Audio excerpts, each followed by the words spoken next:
Hey everybody, welcome to your weekly forecast for Monday, May 9th through Sunday, May 15th. So there are only two major aspects this week. Not a lot going on for that, okay, just for aspects. They both occur on Sunday. But in the meantime, on Tuesday, May 10th, Jupiter does move into Aries. Check out my video on Jupiter and Aries for all signs.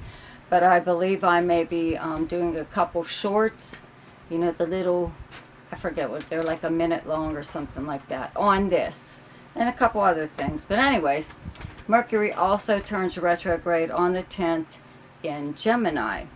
On Sunday, May 15th, okay, the aspects are the Sun in Taurus squares Saturn in Aquarius, and the Sun in Taurus sextiles Neptune in Pisces.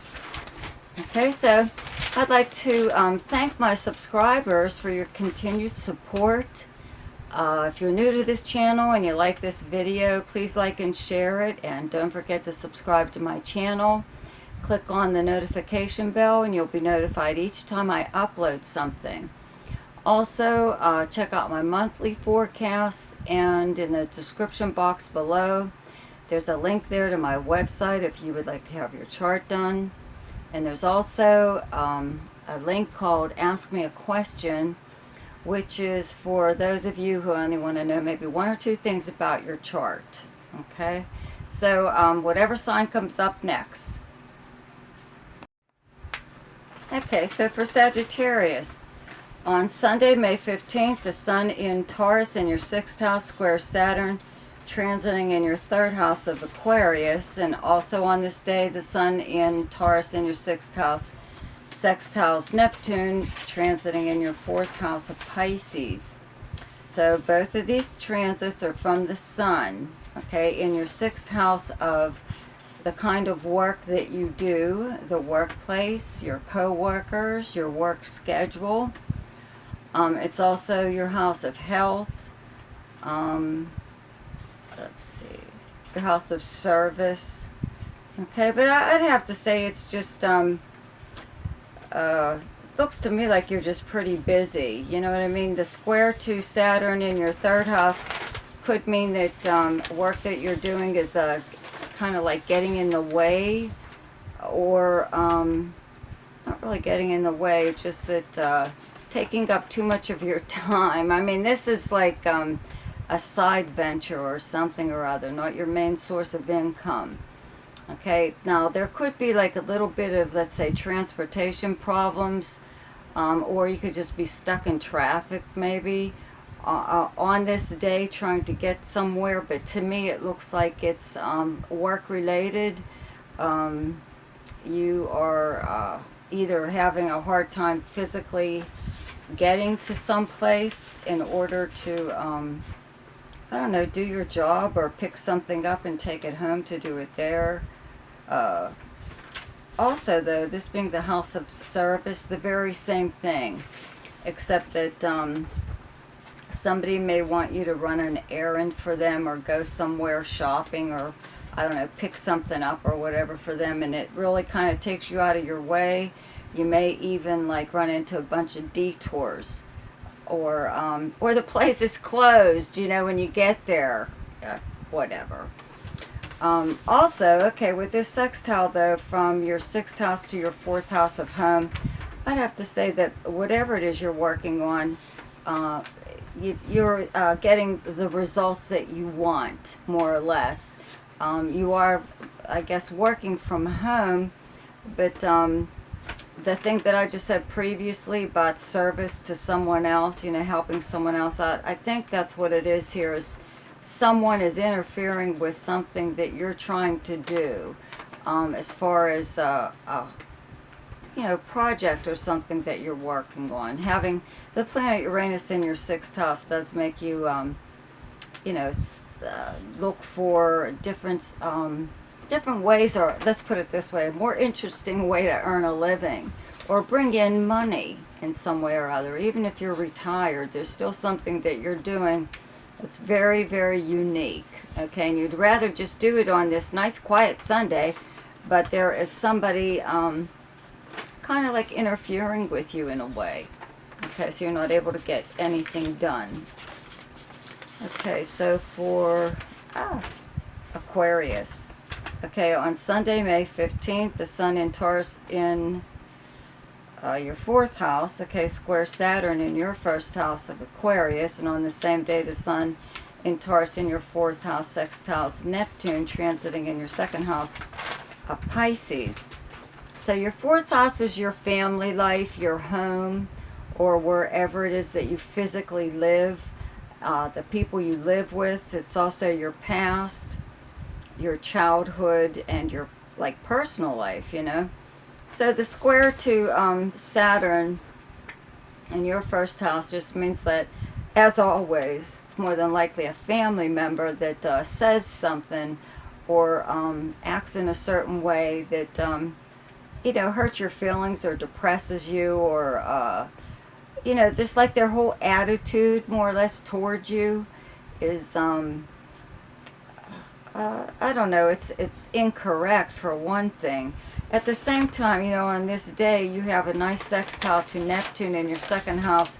It is a money house, okay? It's earned income, but it's also your valuables, your possessions, things like that. But it's also your personal values and even your feeling of self-worth, okay?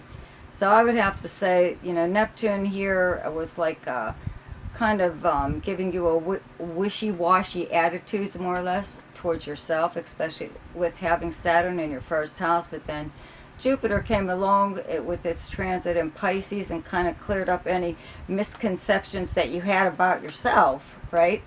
So you know, when Saturn moves into this area in your 2nd house, you're going to in a way, you know, it'll affect you in different ways, but I believe you're going to demand that people treat you the way you want to be treated, and that includes family members, and it doesn't matter how long they've known you since you were born and blah blah blah. A lot of times this isn't immediate family or even your own personal family if you have children, whatever. This is usually relatives, cousins, aunts, uncles, or whatever, you know, that still view you as if you're some little baby or something, and they can do or say anything they want to you, and you're supposed to let it slide, you know, because your family always did as you were growing up. So, you know, bad behavior by anyone is never acceptable, and no matter what kind of relation they are to you, okay? So for Gemini, on Sunday, May 15th, the Sun in Taurus in your 12th house squares Saturn, transiting in your 9th house of Aquarius. And also on this day, the Sun in Taurus in your 12th house sextiles Neptune, transiting in your 10th house of Pisces. So not too bad, actually. I mean, it's really kind of fleeting. You having the Sun in your 12th house, though, is making preparations or preparing for when the Sun moves into your 1st house. The 12th house is the house of secrets and solitude, and doing things behind the scenes, or like in solitude by yourself, because you don't need other people to help you with it. This is like your downtime.